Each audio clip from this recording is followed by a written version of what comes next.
Assalamualaikum warahmatullahi wabarakatuh. Halo semuanya, perkenalkan nama aku Fauzia Najla dengan NPM 253020102 dan hari ini aku akan membahas mengenai Pancasila sebagai tugas ujian tengah semester dari mata kuliah Kepancasilaan. Pancasila, 5 sila yang katanya jadi dasar hidup bangsa Indonesia. Kita hafal urutannya dan kita selalu ucapkan satu pacara. Tapi, apakah kita benar-benar hidup sesuai dengan Pancasila? Di video ini, kita akan membahas dua hal, yaitu konflik nyata pada Pancasila di kehidupan nyata dan juga tantangan Pancasila di era digital. Karena zaman boleh berubah, tapi nilai harus tetap untuk dijaga. Sila pertama adalah ketuhanan yang Maha Esa, dan sila ketiga adalah persatuan Indonesia. Tapi di lapangan, nyatanya kita masih sering lihat penolakan rumah ibadah, ujaran kebencian antar agama, bahkan kekerasan. Contohnya seperti penolakan pembangunan gereja, masjid minoritas, dan juga pelanggaran ibadah kelompok tertentu. Di media sosial juga kita sering melihat ujaran kebencian yang dilakukan karena perbedaan keyakinan. Padahal di Pancasila kita diajarkan untuk menghormati keyakinan orang lain, bukan hanya toleransi yang pasif, tapi juga aktif, seperti menjaga hak orang lain untuk tetap beribadah. Sila kedua adalah kemanusiaan yang adil dan beradab, tapi diskriminasi itu selalu ada, seperti pada anak difabel, anak dari keluarga miskin, dan anak dari suku yang minoritas. Mereka selalu dipandang sebelah mata oleh orang lain. Di sekolah masih sering ada pembulian, karena perbedaan warna kulit, logat bicara, bahkan kondisi fisik. Lalu di dunia kerja juga masih sering ada diskriminasi terhadap perempuan, lansia, bahkan penyandang disabilitas. Adil dan beradab bukan hanya soal hukum, tapi soal sikap kita sehari-hari. Apakah kita sudah memperlakukan orang lain dengan hormat? Sila keempat adalah kerakyatan yang dipimpin oleh hikmat kebijaksanaan dalam permusyawaratan dan perwakilan. Tapi kenyataannya, politik uang masih merajalela, pemimpin yang dipilih bukan karena ia bijak, tapi karena ia populer atau memiliki modal, musyawarah digantikan oleh manipulasi, dan rakyat dijadikan angka, bukan suara.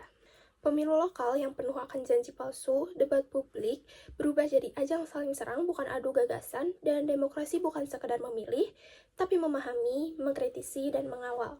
Sila kelima adalah keadilan sosial bagi seluruh rakyat Indonesia. Tapi kita tahu bahwa kesenjangan itu makin melebar.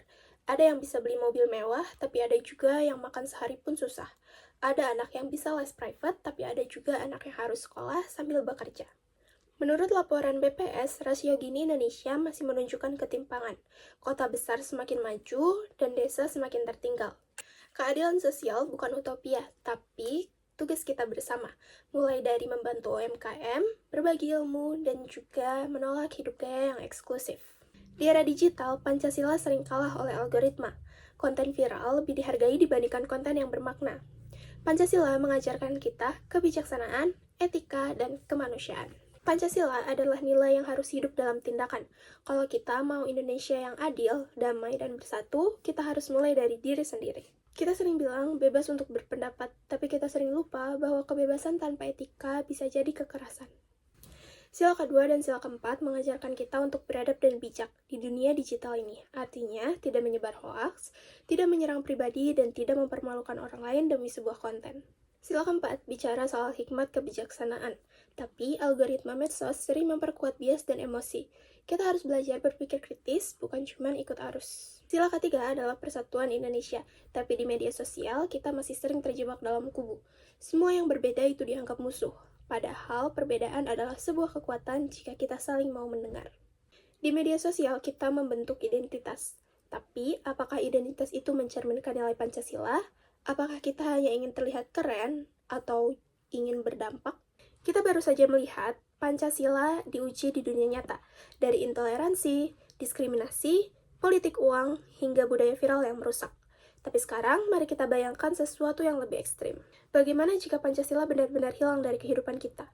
Bukan hanya sekadar dilupakan, tapi benar-benar lenyap dari cara kita berpikir, bersikap, dan bertindak.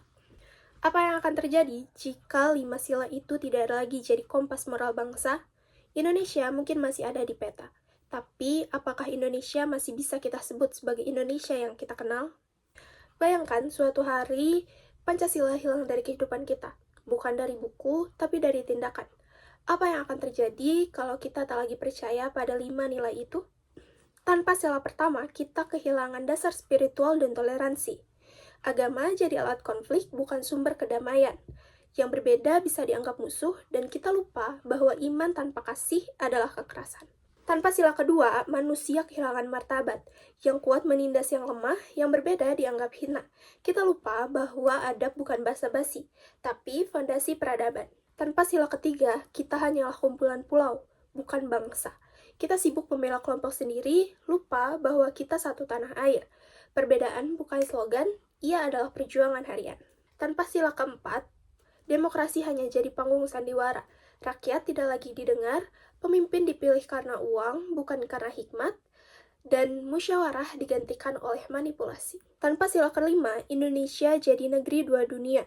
Yang kaya makin kaya, dan yang miskin makin miskin. Keadilan sosial bukan mimpi, tapi tanpa Pancasila, ia sudah tak punya tempat. Kita sudah melihat bagaimana Pancasila diuji di kenyataan. Kita juga sudah membayangkan bagaimana jika nilai-nilai itu hilang dalam diri kita. Tapi sekarang, mari kita bicarakan mengenai solusi, tentang harapan, tentang cara menyalakan kembali api Pancasila, bukan di atas panggung, tapi di dalam diri kita sendiri. Pertama, untuk melawan intoleransi, kita harus mulai dari pendidikan. Bukan hanya pelajaran agama, tapi pelajaran tentang hidup bersama. Tentang mendengarkan yang berbeda, bukan membungkam, dan tentang merayakan keberagaman, bukan mencurigai. Toleransi itu bukan teori, ia harus jadi kebiasaan di rumah, di sekolah, dan di media sosial. Kedua, untuk menghentikan diskriminasi, kita harus mulai membangun budaya yang inklusif. Kita harus berani berkata bahwa semua orang itu berhak untuk dihormati. Anak difabel, anak dari suku minoritas, anak dari latar belakang ekonomi yang berbeda, mereka bukan lain, mereka adalah kita. Kita butuh sistem yang melindungi, tapi juga sikap yang memanusiakan. Karena adil dan beradab bukan hanya soal hukum, tapi soal hati. Yang ketiga, untuk memperbaiki demokrasi, kita harus cerdas sebagai rakyat. Kita harus belajar memilih bukan karena janji, tapi karena gagasan. Kita harus berani menolak politik uang, walaupun itu kita harus kehilangan bantuan secara instan. Kita harus mengawal pemimpin, bukan hanya mengidolakan. Karena demokrasi bukan hanya soal suara, tapi soal suara yang sadar. Keempat, untuk mengurangi kesenjangan, kita harus membangun ekonomi yang berkeadilan. Kita bisa mulai dari hal kecil seperti belanja di warung tetangga, membantu UMKM, dan bantu promosi usaha lokal. Kita bisa belajar berbagai ilmu, bukan hanya berbagai gaya hidup. Kita bisa dorong kebijakan yang berpihak pada yang tertinggal, karena keadilan sosial bukan mimpi. Ia bisa jadi nyata kalau kita mau. Kelima, untuk melawan budaya viral yang merusak, kita harus jadi kreator yang bernilai. Kita harus berani membuat konten yang mendidik, bukan hanya untuk menghibur. Kita harus berani bicara tentang etika digital, bukan hanya algoritma. Kita harus membangun komunitas yang saling menjaga, bukan saling menyerang. Karena di dunia digital, kita semua punya panggung. Pertanyaannya, mau kita isi dengan apa? Solusi-solusi ini bukan utopia. Mereka sederhana, mereka bisa dimulai dari hari ini, tapi mereka butuh satu hal, yaitu keberanian. Keberanian untuk berubah, keberanian untuk bertindak, keberanian untuk menjadikan Pancasila bukan sekadar hafalan, tapi arah hidup. Karena kalau kita semua menyalakan api kecil itu, di rumah, di sekolah, di layar ponsel, Indonesia akan tetap menyala, bukan karena kita sempurna, tapi karena kita berjuang bersama. Kita telah melihat kenyataan bahwa Pancasila meski diagungkan, tapi masih sering untuk dilanggar. Bahwa 5 sila yang seharusnya jadi kompas hidup bangsa justru diuji oleh intoleransi, diskriminasi, politik uang, kesenjangan, dan budaya viral yang merusak. Kita juga telah membayangkan bagaimana jadinya jika Indonesia ini benar-benar kehilangan Pancasila. Bukan hanya dari pidato, tapi dari tindakan. Dan jawabannya jelas, Indonesia akan kehilangan jati dirinya. Tanah air ini akan retak, bukan karena perbedaan, tapi karena kita lupa cara untuk menjaganya. Tapi kita juga tidak bisa berhenti di sana. Kita telah bicara tentang solusi, tentang cara menyalakan kembali api Pancasila di rumah, di sekolah, di ponsel, dan di diri kita masing-masing. Karena Pancasila bukan pelindung otomatis, ia hidup kalau kita hidupkan, ia kuat kalau kita kuatkan, ia nyata kalau kita wujudkan.